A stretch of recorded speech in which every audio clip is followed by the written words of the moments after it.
3 fois déjà, il a frappé. La terreur grandit. La folie et l'horreur. Il vous a déjà fait frémir, mais aujourd'hui, il vous fera hurler de terreur.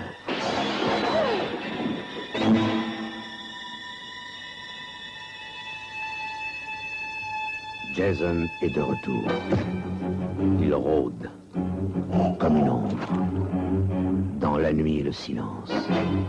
Sarah, tu as changé d'avis? Il ne dit pas un mot. Il ne semble même pas respirer. Je vois pas, dis-moi où tu l'as rangé. Au hasard, sans pitié, il tue et tue encore. Et désormais, le règne de Jason est terminé.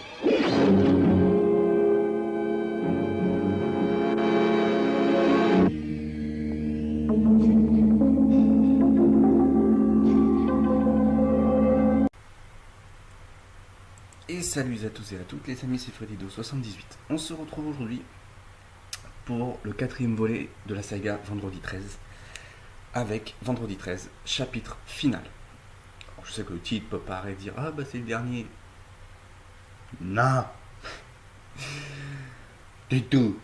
Alors, c'est donc le film qui est sorti aux États-Unis le 13 avril 84 et en France le 11 juillet 84. C'est le premier saga de la volée. Volet de la saga, on va y arriver. C'est le premier volet de la saga, qui donc sort la même année, que ce soit aux États-Unis et en France. Donc, il a été interdit au moins de 12 ans lors de sa sortie en France. Donc, c'est un film d'horreur qui dure 97 minutes avec un budget de 1,8 million. Réalisé par Joseph Zito. Alors, qu'est-ce que ça raconte? C'est tout simplement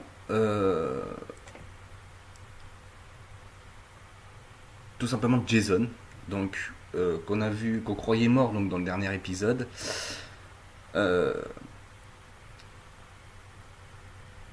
Il s'échappe de la morgue. Et pendant ce temps-là, il y a une famille qui s'installe dans une maison de vacances. Donc la famille donc, de Trish et Tommy. Leur mère, par contre, on ne connaît pas son prénom. Ils font donc la connaissance de Rob, un espèce de campeur qui erre un peu. Et en fait, Rob, c'est tout simplement le frère d'une fille qui a été tuée justement par Jason. Et lui sait que Jason est revenu à Crystal Lake. Donc voilà. On sait comment ça se passe, hein, bien évidemment. Voilà.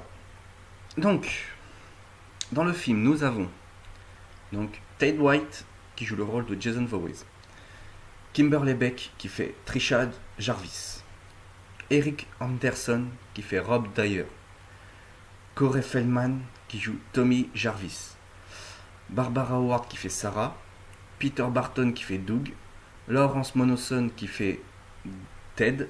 Alors Lawrence, c'est un peu comme Martin Lawrence. Johan Freeman qui fait Madame Jarvis, Crispin Glover qui fait Jimmy, Clyde Hayes qui fait Paul, Jodie Aronson qui fait Samantha, Camille Moore qui fait Tina, Carey Moore qui fait Terry, Bruce Mahler qui fait Axel et Lisa Freeman qui fait Morgan. Voilà. Donc, dans ce 4e film, donc tout simplement Ted White est le 5e acteur qui interprète donc Jason Voorhees, après Larry Lyman, Warrington Gillette, alors on prononcerait Gillette apparemment, et Steve Deskowitz et Richard Brooker. Il faut savoir qu'ici, Jason rencontre son plus grand ennemi, Tommy, qu'il va affronter précisément pendant 3 films.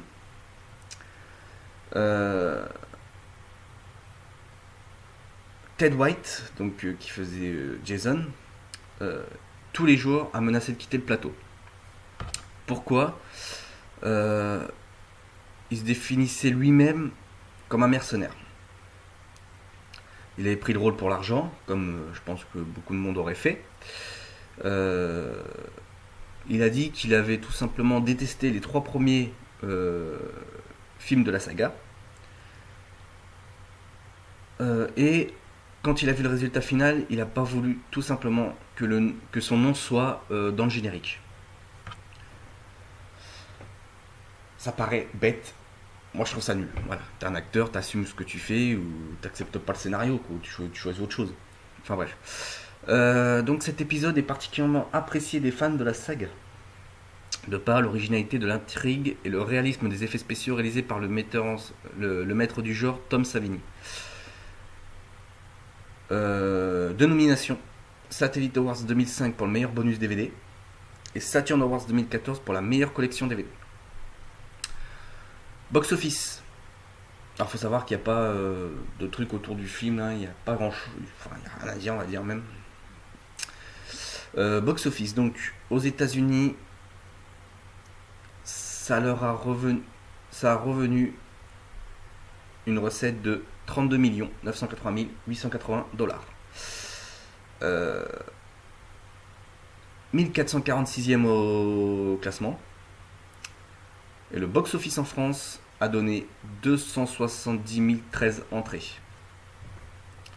Donc voilà. Donc, on a tout dit par rapport à ce film. Bien évidemment, je regarde, mais oui, on a tout dit par rapport à ce film. Voilà, donc comme je vous l'ai dit, c'est la rencontre. Ce film, c'est la rencontre Jason vs Tommy. Alors on va noter ce film. Donc comme je vous l'ai dit, justement, la rencontre mythique de Jason et Tommy, qui sont les 2 plus grands ennemis de cette saga, ça rend un petit truc un peu pas mal. C'est un peu comme si vous mettiez dans Halloween Michael vs Laurie. C'est pareil. Comme dans Freddy, que je vous présenterai plus tard, donc on va rien dire là-dessus. Pas eu de spoiler. Non, franchement, ouais, la rencontre Tommy, Jason, c'est vraiment magnifique. Il y a ce qu'il faut, et c'est vrai, franchement, pour une année 84, les effets spéciaux sont vraiment magnifiques. Faut dire ce qui est, c'est magnifique. Donc après, on va noter ce film.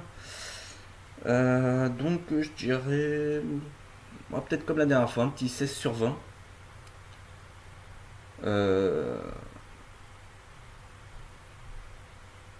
Ouais, il y a une belle intrigue et tout. Après, il y a toujours la chose qui fait défaut dans un film d'horreur, c'est les scènes de sexe qui gâchent un peu tout. Moi je le cache pas, je le dis honnêtement, ça gâche un peu tout, ça gâche tout le film. On sait tous que dans un film d'horreur, 2 personnes qui font l'amour se font tuer automatiquement. Donc ça gâche un peu tout. Donc il y a ça. Est-ce qu'on a pu voir ça? Enfin, est-ce qu'on a pu voir autre chose encore? Mais pas trop.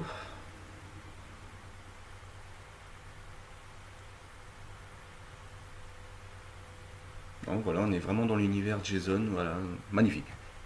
Donc voilà, donc j'espère que cette vidéo vous aura plu. N'hésitez pas à la commenter, liker, vous abonner si ce n'est pas encore fait. Et on se retrouve dimanche pour la suite des aventures de Jason. Bye bye.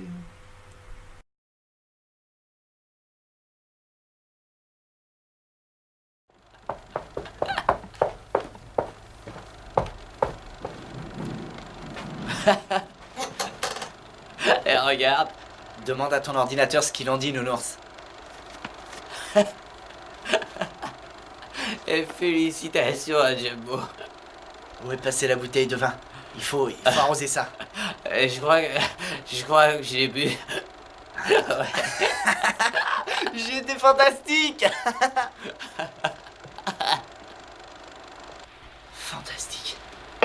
fantastique. Je t'adore, nounours. Je t'adore. Eh, Ted, où est le tire-bouchon? Où est-ce que t'as bien pu le fourrer? Je veux déboucher une bouteille. Ted.